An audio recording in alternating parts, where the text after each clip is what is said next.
حضرت ابراہیم علیہ السلام۔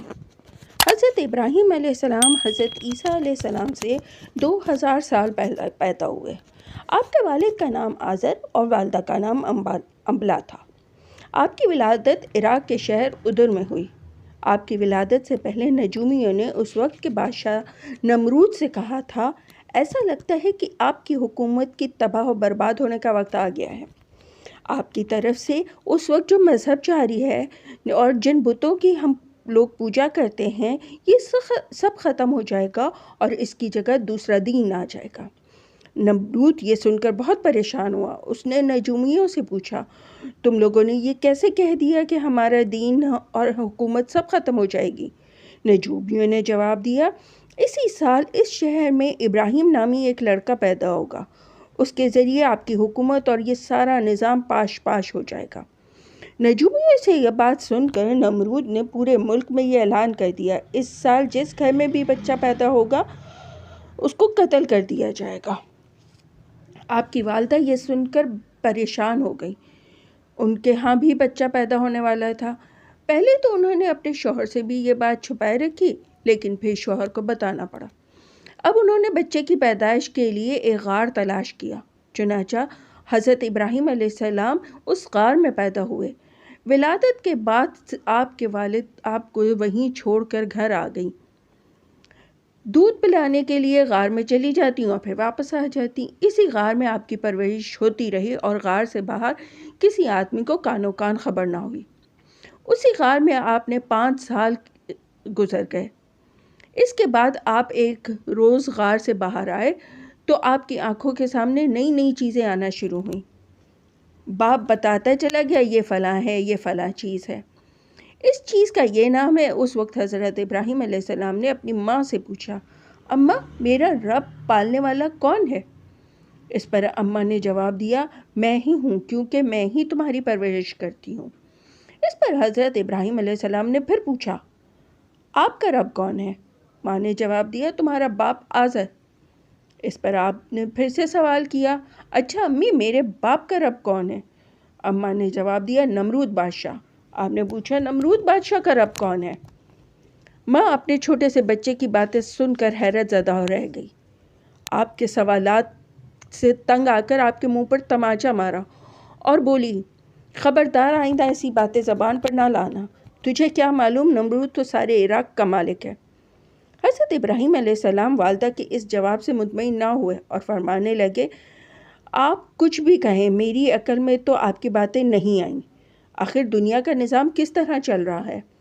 والدہ اس سوال کا جواب نہ دے سکی۔ ادھر چنانچہ اللہ تعالیٰ نے آپ کو نبوت سے نوازنے کے والے تھے، آپ کے ذریعے لوگوں کو ہدایت کا کام لیا جانے والا تھا، اس لیے آپ کے دل میں یہ باتیں آنا شروع ہو گئیں کہ یہ طرح طرح کے جانور، رنگ برنگے پھول پودے، یہ زمین آسمان کیسے پیدا ہو گئے؟ ان کا پیدا کرنے والا کون ہے؟ دراصل یہ پاکیزہ خیالات اللہ تعالیٰ کی طرف سے تھے۔ حضرت ابراہیم علیہ السلام کچھ بڑے ہوئے تو آپ نے اپنی قوم کو بتوں اور ستاروں کی عبادت کرتے دیکھا۔ آپ نے اپنے والد کو بھی بت بناتے اور ان کی پوجا کرتے دیکھا۔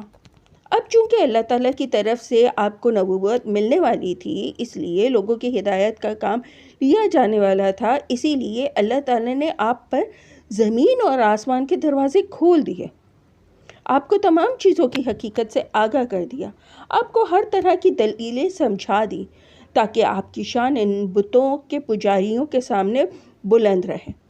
آپ پر واضح کر دیا کہ یہ طرح طرح کے جانور، یہ رنگ رنگ کے پھول پودے، یہ زمین آسمان کیسے پیدا ہوئے، ان کا پیدا کرنے والا کون ہے۔ یہ تمام خیالات اللہ تعالیٰ کی طرف سے تھے۔ آپ پر اللہ تعالیٰ نے 10 صحیفے نازل فرمائے تھے۔ قرآن کریم میں آپ کے لیے یہ الفاظ آئے ہیں، میں نے سب سے یکسو ہو کر اپنا رخ اسی کی طرف کر لیا جس نے آسمانوں اور زمین کو بنایا، میں مشرکوں میں سے نہیں ہوں۔ اب آپ نے تبلیغ کا کام شروع کیا۔ سب سے پہلے اپنے باپ سے فرمایا، اے میرے باپ، تو ان چیزوں کی کیوں عبادت کرتا ہے جو نہ سنتی ہیں، نہ دیکھتی ہیں اور نہ تیرے لیے کچھ کام کر سکتی ہیں؟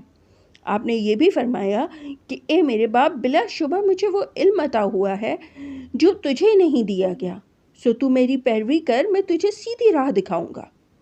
اور آپ نے اپنے باپ سے یہ بھی فرمایا، اے میرے باپ، تو شیطان کی عبادت نہ کر، کیونکہ شیطان تو رحمان کا نافرمان ہے۔ اس کے بعد آپ نے اپنے والد صاحب کو اللہ کے عذاب سے بھی ڈرایا۔ اے میرے باپ، میں اس بات سے ڈرتا ہوں کہ کہیں ایسا نہ ہو کہ تجھے رحمان کی طرف سے کوئی عذاب آ پکڑے۔ اس طرح آپ نے اپنے باپ کو تبلیغ کرنے کا حق ادا کر دیا۔ آپ کے جواب میں آزر نے کہا، ارے ابراہیم، کیا تو میرے معبودوں سے پھرا ہوا ہے؟ اگر تو اس حرکت سے باز نہ آیا تو میں تجھے یقیناً سنسار کر دوں گا، اور تو ایک مدت دراز تک کے لیے میرے سامنے سے چلا جا۔ آپ نے باپ کی بات صبر اور برداشت سے سنی، پھر فرمایا، اچھا، تجھ پر سلام ہو، اس کے باوجود بھی میں اپنے رب سے تیرے لیے بخشش یعنی ہدایت طلب کروں گا، بے شک وہ مجھ پر بڑا مہربان ہے۔ یہ جو آپ نے سلام کہا، یہ رخصت ہونے کا سلام تھا، جیسے ہمارے ہاں کہہ دیا جاتا ہے، اگر یہ بات ہے تو میری طرف سے آخری سلام۔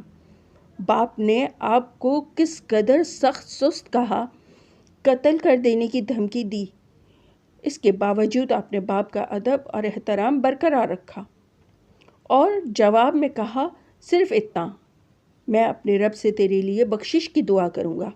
باپ کے پاس سے نکل کر آپ نے اپنی قوم کی طرف آئے اور ان سے فرمایا، یہ مورتیاں کیا ہیں جن کی عبادت پر تم جمے بیٹھے ہو؟ جواب میں انہوں نے کہا، ہم نے اپنے بڑوں کو انہی مورتیوں کو پوجا کرتے پایا۔ اس پر آپ نے فرمایا، تم بھی سرہی غلطی پر ہو اور تمہارے بڑے بھی سرہی گمراہی میں مبتلا تھے۔ قوم نے حضرت ابراہیم علیہ السلام کی باتیں سنی تو وہ بھی بے چین ہو گئے، پریشان ہو گئے اور کہنے لگے، کیا تم سچی بات ہمارے سامنے کر رہے ہو یا ہم سے کوئی دل لگی کر رہے ہو؟ آپ نے ان کے اس فضول سوال کا جواب یوں دیا، دل لگی کی بات نہیں، بلکہ تمہارا رب وہ ہے جو آسمانوں اور زمینوں کا رب ہے، جس نے ان سب کو پیدا کیا، اور میں اس بات پر پوری بصیرت کے ساتھ شہادت دیتا ہوں۔ یعنی آپ نے ان سے فرمایا کہ میرا تمہارا رب وہی ایک اللہ ہے جس نے زمین و آسمان پیدا کیا اور ان کی دیکھ بھال رکھی ہے۔ کوئی دوسری چیز اس کی خدائی سے کوئی شریک نہیں کر سکتا۔ آپ نے قسم کھا کر ان سے فرمایا، اور قسم اللہ کی، جب تم پیٹھ پھیر کر جا چکو گے تو میں تمہارے بتوں کا علاج کروں گا۔ یہ آپ نے اس لیے فرمایا کہ ان کے بتوں کو پوجنے والے آنکھیں کھول کر دیکھ لیں کہ جن کو ہم پوجتے ہیں ان میں تو اتنی بھی طاقت نہیں ہے کہ وہ خود ہی کو ہی بچا سکیں۔